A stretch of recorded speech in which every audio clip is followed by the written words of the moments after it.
Hello India, मैं सुरपुम। और मैं Kriti. Welcome back to our channel घर से politics, where we talk real politics from home for nation. और आज हम बात करने वाले हैं एसआईआर की। हाँ यार, क्या है ये एसआईआर? पूरे न्यूज़ पे यही छाया हुआ है। एसआईआर मतलब स्पेशल इंटेंसिव रिवीजन। यह रिप्रेजेंटेशन ऑफ पीपल एक्ट 1950 के तहत election commission of India conduct करवा रही है, जिसमें अक्रॉस इंडिया वोटर लिस्ट की क्लीनिंग की जाएगी और एक नई रिवाइज्ड वोटर लिस्ट बनकर आएगी। ये पहली बार हो रहा है क्या? नहीं, ये इंडिपेंडेंट इंडिया में ऑलमोस्ट 8 बार से भी ज्यादा बार हो चुका है। लेटेस्ट 2003 में हुआ था ये। अच्छा एक बात बता, वोटर लिस्ट तो हर साल रिवाइज होती है, बट इसमें स्पेशल क्या है? स्पेशल है इसका इंटेंसिव रिवीजन इस बार। कोई सेंस है बात? अरे मतलब इस बार इलेक्शन कमीशन ऑफ इंडिया के अपॉइंटेड ऑफिसर्स तुम्हारे पास आएंगे, तुम्हें वेरीफाई करेंगे और फिर तुम्हारा नाम वोटर लिस्ट में ऐड किया जाएगा। और ये प्रोसेस पैन इंडिया होगी और इसी से नई वोटर लिस्ट बनेगी। तो ये हुआ ना ये इंटेंसिव रिवीजन। अच्छा, तो बट ये अभी क्यों हो रहा है? अभी कहाँ हो रहा है, ये तो एसआईआर का सेकेंड फेज चल रहा है, जिसमें 12 स्टेट्स और 3 यूटीज है। इसमें 51 करोड़ वोटर्स की लिस्ट को रिवाइज किया जा रहा है एक्सटेंसिवली। इससे पहले ये अपना फर्स्ट फेज बिहार में ही हुआ था। अरे अभी क्या जरूरत आन पड़ी इसकी? इसके मल्टीपल रीजंस हैं। पहला और सबसे इम्पोर्टेंट, इन्फिल्ट्रेशन। अच्छा, इन्फिल्ट्रेशन वही होता है ना जब दूसरे कंट्री के लोग हमारे कंट्री में इलीगली इंटर कर जाते हैं? एग्जैक्टली। और यह अभी बहुत बड़ा इशू बन चुका है। तुझे पता है, बांग्लादेश से ही ऑलमोस्ट 2 करोड़ से भी ज्यादा इलीगल इमिग्रेंट्स इंडिया में आ गए हैं। ये हमारे बेसिक गवर्नमेंट फैसिलिटीज को यूज कर रहे हैं, जिस कारण यहाँ रिसोर्स क्रंच हो रहा है। अच्छा, तो हमारी सरकार कर क्या रही है? बॉर्डर सिक्योर क्यों नहीं है? आखिर ये इन्फिल्ट्रेशन हो कैसे रहा है?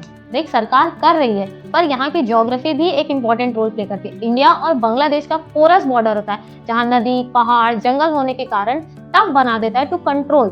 और कई जगह तो ऐसे भी है जहाँ पे फेंसिंग भी नहीं की गई है।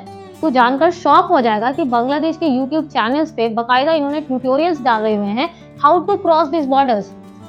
अरे माना कि बॉर्डर सेंटर के कंट्रोल में होता है, बट स्टेट गवर्नमेंट का भी तो कुछ दायित्व होता है ना अपने स्टेट के लिए। वो क्यों नहीं प्रोटेस्ट कर रही है इलीगल इमिग्रेंट्स के खिलाफ? स्टेट प्रोटेस्ट तो छोड़ो, इन्हें बल्कि शेल्टर दे रही है। टीएमसी की वोट बैंक है ये। रिपोर्ट्स कहते हैं कि ममता बनर्जी की पॉलिटिकल स्ट्रैटेजी ही है demographic engineering to win elections.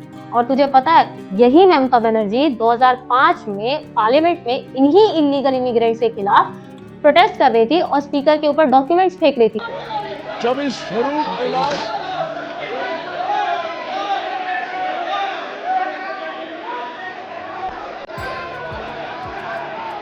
और आज इनके सपोर्ट में खड़ी है। आयरनी देख। तभी मैं तुझे कहता हूँ, ये बीजेपी ही ना इन इलीगल इमिग्रेंट्स को यहाँ से बाहर लेके जाएगी। पर डेटा तो कुछ और कहता है। यह कहता है कि 2005 से 14 जो कि यूपीए रेजिम था, कांग्रेस की गवर्नमेंट थी, तब करीब से करीब 90,000 लोगों को डिपोर्ट किया गया था। वहीं बीजेपी अपने पहले 5 साल 2014 से 19 में महज 2,500 लोगों को ही डिपोर्ट कर पाई। और उसके बाद का तो डेटा ही नहीं डाली अब तक। क्या बात कर रही है? दूसरा, डुप्लीकेट या मल्टीपल वोटर एंट्रीज। तूने कई बार देखा होगा कि कुछ लोग मल्टीपल जगह वोट डाल देते हैं, जो कि होना नहीं चाहिए। लेकिन वोटर लिस्ट को रेगुलरली ना रिवाइज करने की वजह से ये खामियां आ जाती हैं और पॉलिटिकल पार्टीज इनसे बेनिफिट्स ले लेती हैं। हाँ यार, कुछ फोटोज तो मैंने भी देखे हैं। तीसरा, इंटरनल माइग्रेशन। इंटरनल माइग्रेशन, अब इससे क्या इशू है? इशू है, मैं समझाती हूँ। मान ले तू कहीं शिफ्ट हो गया, लेकिन तू वोटर तो यहीं का रहेगा, तेरा वोट तो यहीं रजिस्टर्ड होगा ना। तू जहाँ जाएगा तो वहाँ की गवर्नमेंट फैसिलिटीज नहीं यूज कर पाएगा, क्योंकि तू वहाँ का रेसिडेंट नहीं है। और जब यहाँ वोटिंग होगी तो तू वापस आके वोट भी नहीं डाल सकता है, तो तेरा वोटिंग राइट भी गया। सोच कितनी मुश्किल होगी कि तुझे वोटिंग राइट भी नहीं मिल रही, गवर्नमेंट की बेसिक फैसिलिटीज भी यूज करने को नहीं मिल रही। हाँ यार, मुश्किल तो होगा। हाँ, और यही मुश्किल अभी हमारे लाखों माइग्रेंट्स फेस कर रहे हैं, जो कि जॉब्स की वजह से इधर उधर कहीं शिफ्ट हुए हैं। इसीलिए एसआईआर करवाया जा रहा है, ताकि एक कॉम्प्रिहेंसिव तरीके से वोटर लिस्ट बने और सबको गवर्नमेंट की स्कीम्स का बेनिफिट में हो और उन्हें वोटिंग राइट्स भी उन्हें मिले। यार ये एसआईआर तो बड़ा इंपॉर्टेंट है, बट ये अपोजिशन धरने पे क्यों बैठी हुई है पार्लियामेंट के सामने? देख, गवर्नमेंट का कहना है कि एसआईआर डेमोक्रेटिक प्रोसेस को स्ट्रेंथन करती है। वहीं ऑपोजिशन का कहना है कि इसमें कुछ कंसर्न्स हैं जिस पे वो डिबेट करना चाहती है, इसीलिए पार्लियामेंट में वो प्रोटेस्ट कर रहे हैं। कंसर्न्स? कैसे कंसर्न्स? कंसर्न्स हैं जैसे कि इम्प्लीमेंटेशन। ऑपोजिशन का कहना है कि गवर्नमेंट इलेक्शन मशीनरी को मिसयूज करके वोट चोरी कर रही है। वोट चोरी और एसआईआर का क्या रिलेशन है? ऑपोजिशन आरोप लगा रही है कि बिहार में वोट चोरी हुई है और जेन्युइन वोटर्स के नाम काटे गए हैं।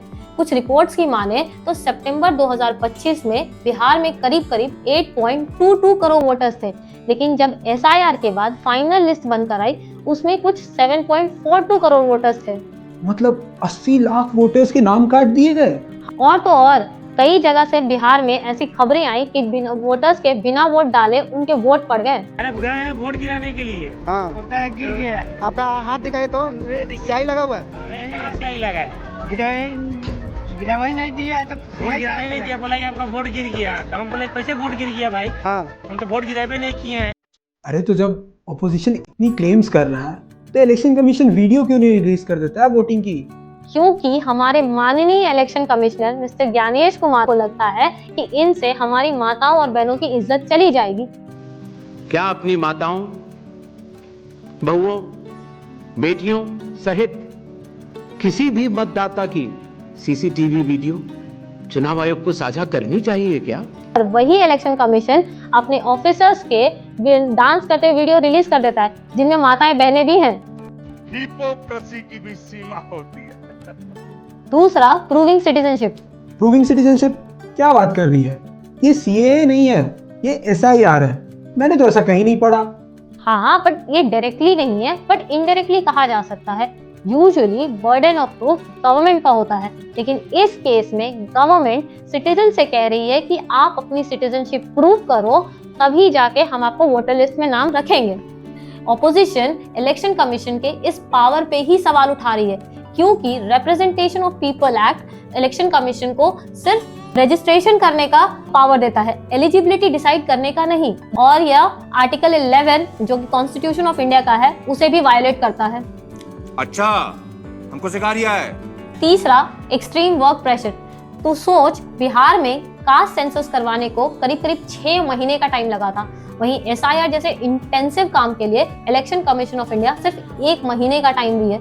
बीएलओस जो बूथ लेवल ऑफिसर्स होते हैं उनके ऊपर एक्सट्रीम काम करना पड़ रहा है। उन्हें डोर टू डोर जाके वेरीफाई करना होता है, उन्हें वोटर्स के कंसर्न से भी डील करना होता है और उन्हें इसे ऑनलाइन अपलोड भी करना होता है। यार फिर तो पॉलिटिकल प्रेशर भी बहुत होगा उन पे।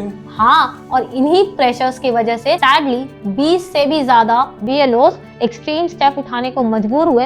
अरे यार, तो फिर ये एसआईआर सही है या फिर गलत?